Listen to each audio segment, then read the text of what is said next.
Hello and welcome to Art from Heart Beyond the Canvas.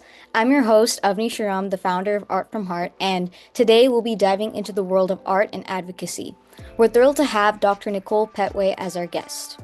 Dr. Pettway is an author, speaker, and deputy director of Building Opportunities for Self-Sufficiency, or BOSS, where she oversees trauma recovery and empowerment programs.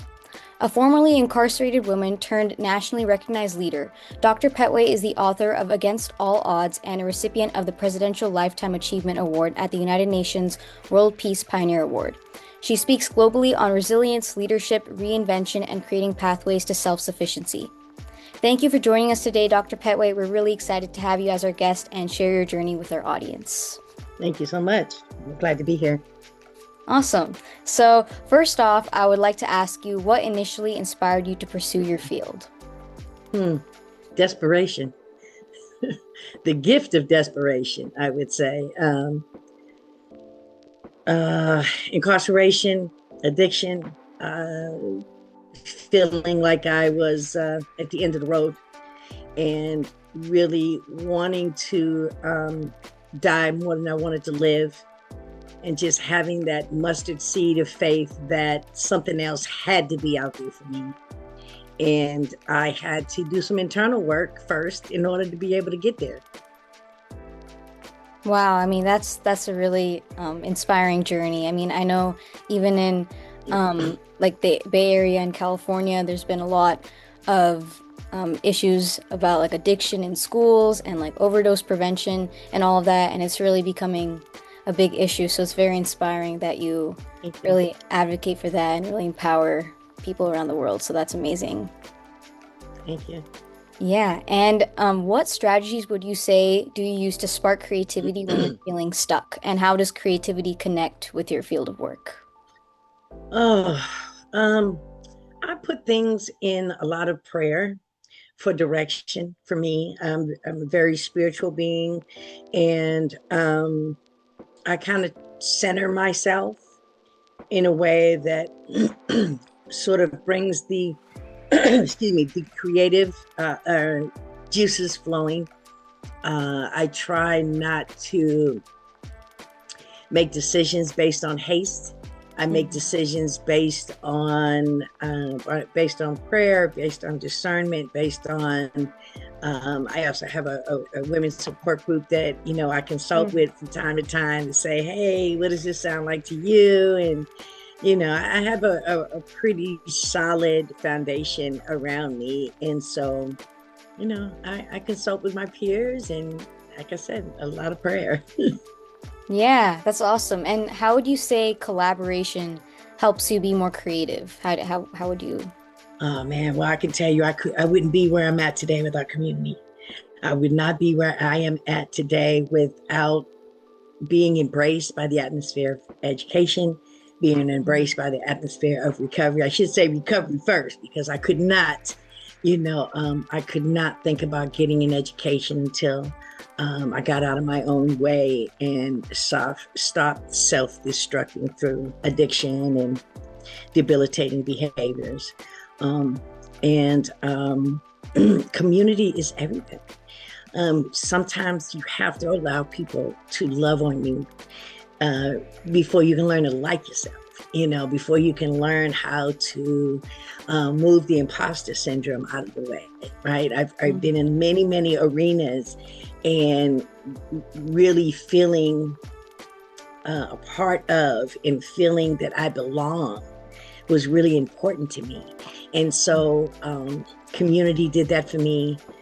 Every single day we collaborate, if not with other people, with other agencies.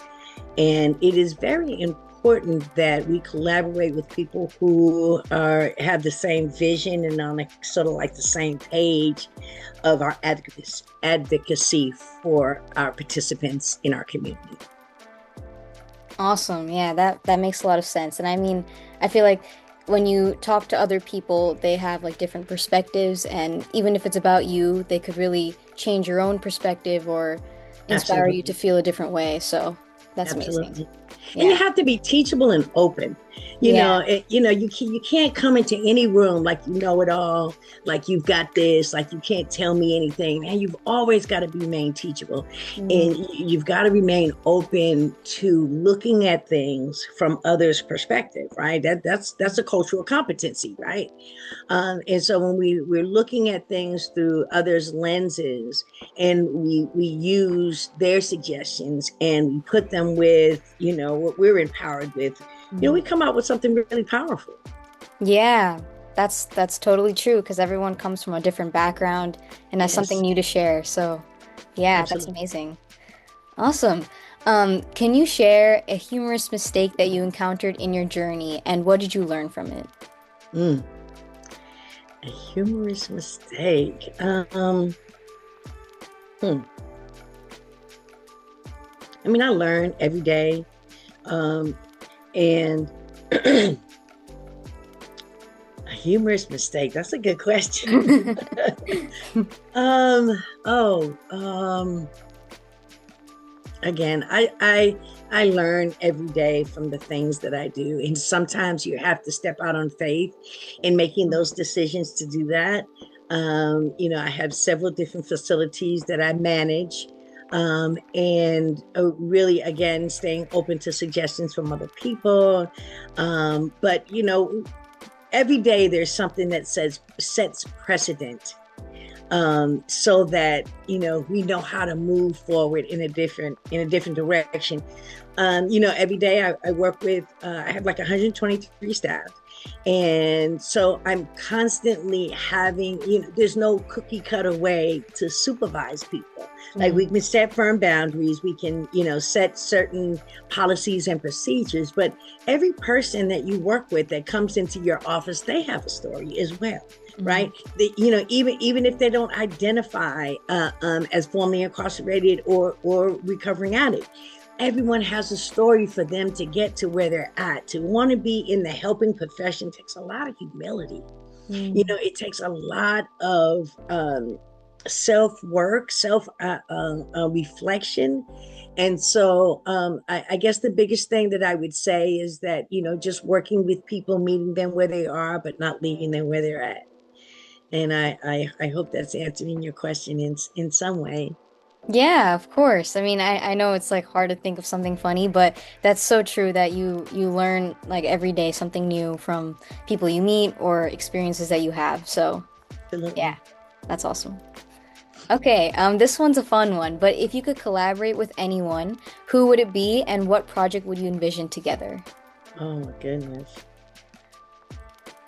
Oh, if I could collaborate, well, I mean, again, I'm on so many different platforms and doing so many different things.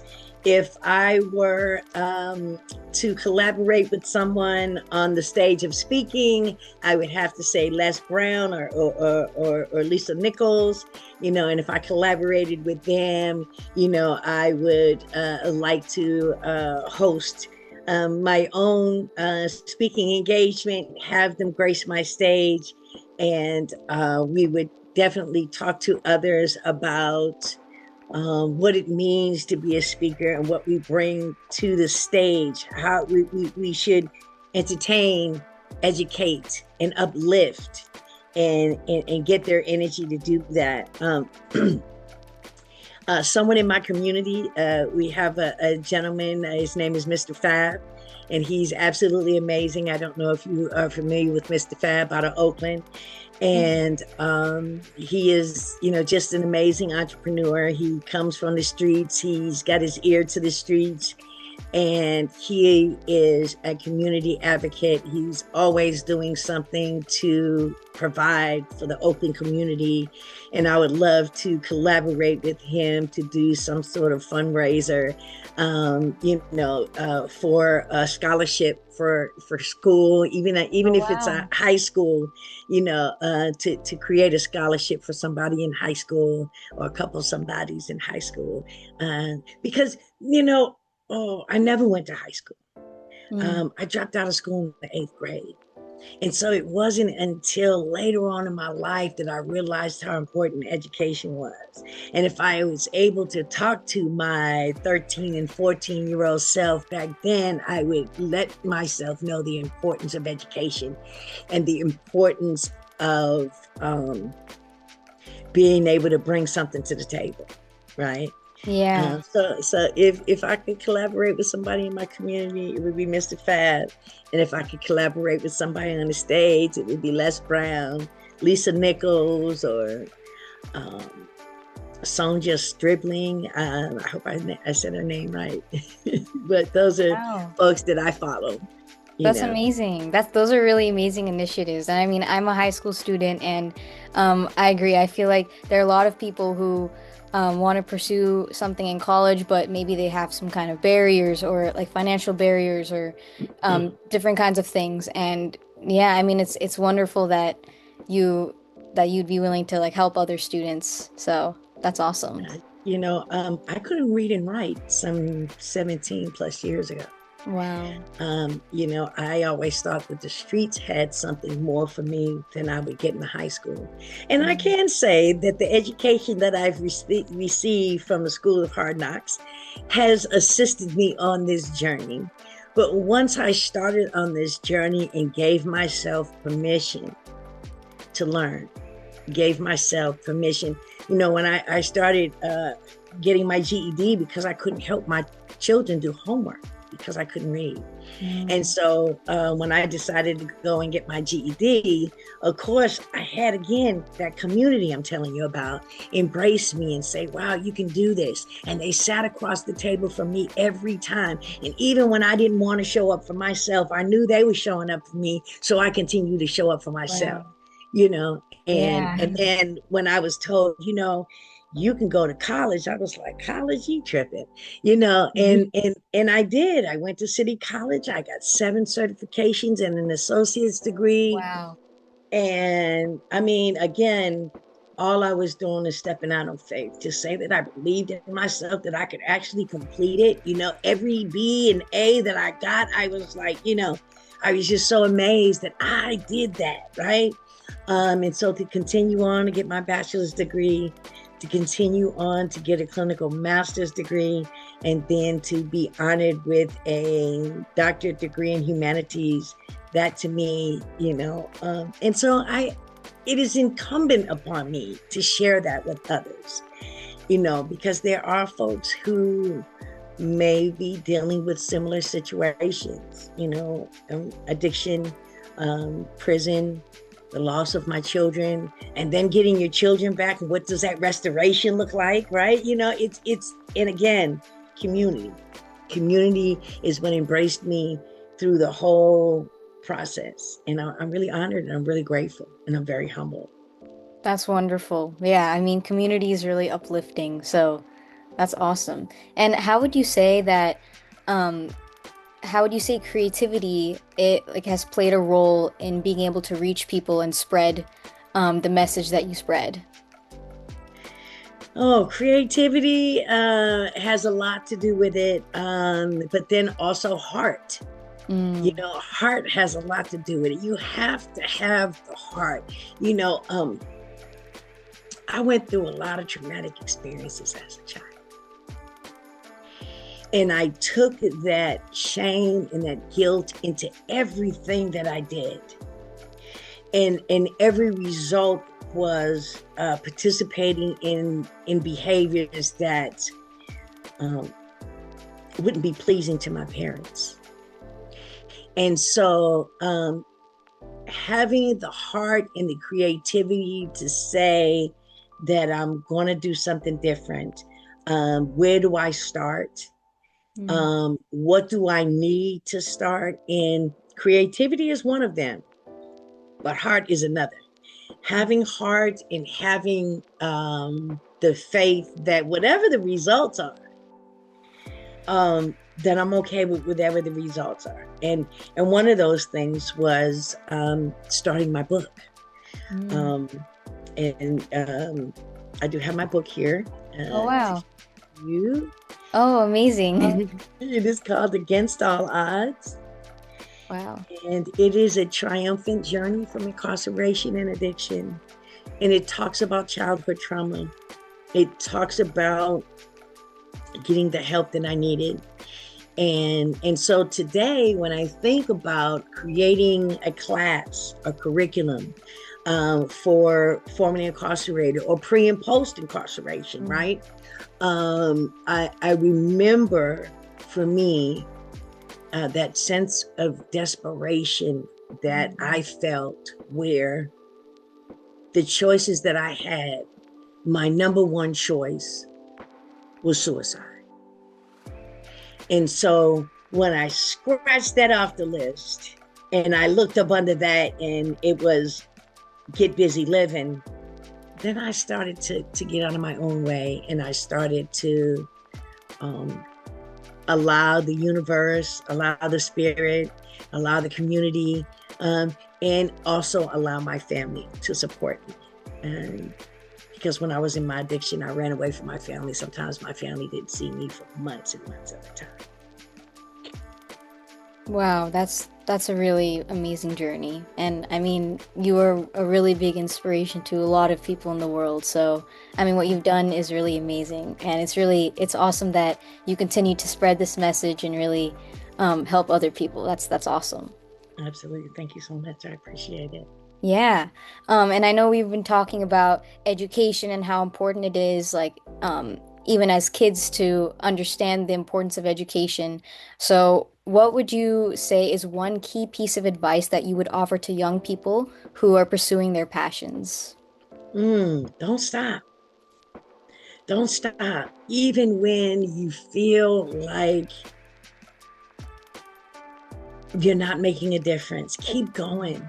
You're going to meet someone and you're going to touch their heart and you're going to change their life. And they're going to see you in a way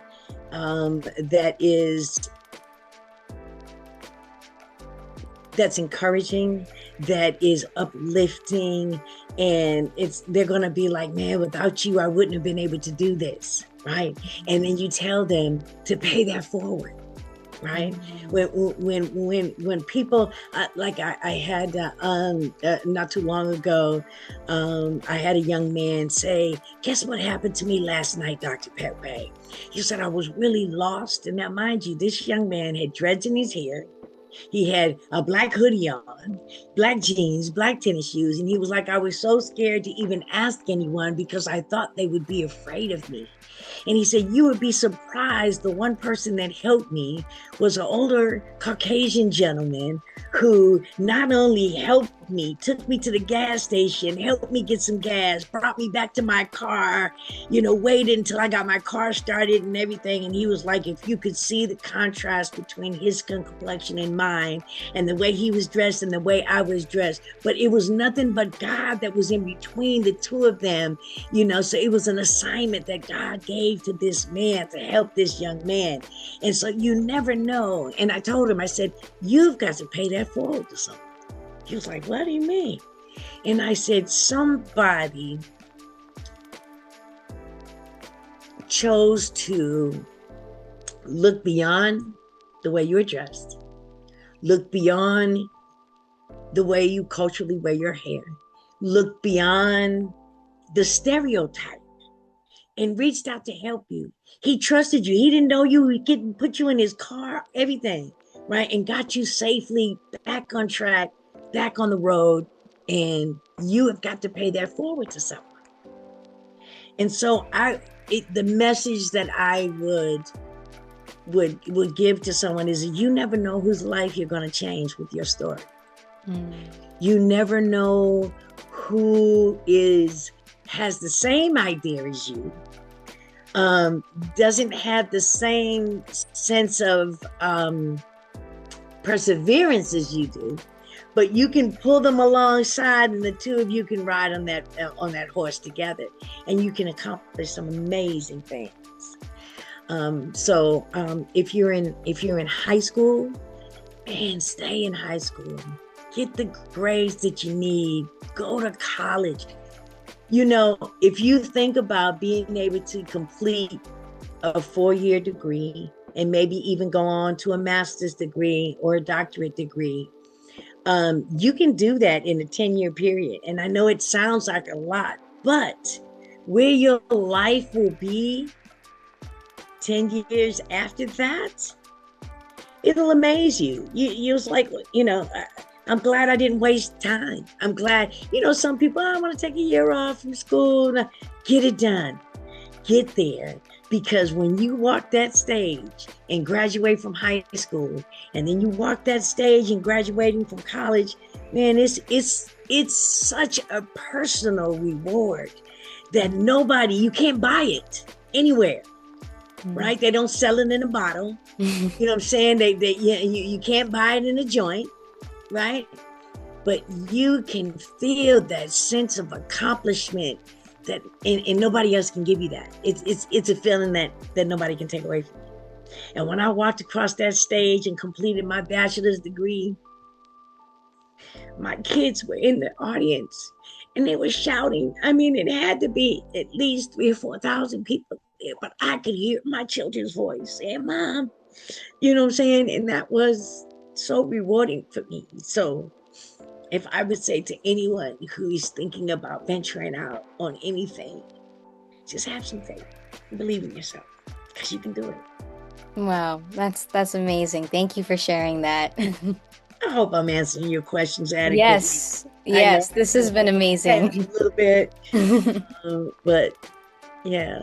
Yeah, no, this has been a really wonderful conversation. Thank you so much, Dr. Petway. And thank you for sharing your incredible journey and your insights with us today. It's really been a pleasure hearing about your experiences and the passion that you bring to your work. And I'm really sure that our listeners have gained a lot of valuable inspiration from your story. Man, thank you so much. I Yeah, appreciate you. of And let me give course. you my book, the link to buy my book if anybody's interested, Oh, or any yeah. of my social media links so that people can follow me, introduce themselves to me. If there's any way that I can help someone, I promise you I will. If I can't help you, I'll find out somebody who can. Awesome. That's wonderful. Thank you so much for that. And Thank to everyone tuning in, thank you for joining us on this episode of Art from Heart Beyond the Canvas. We really hope you enjoyed this conversation as much as we did. So be sure to subscribe and stay connected for more exciting episodes exploring the intersection of art and creativity in all its forms. Until next time, stay creative.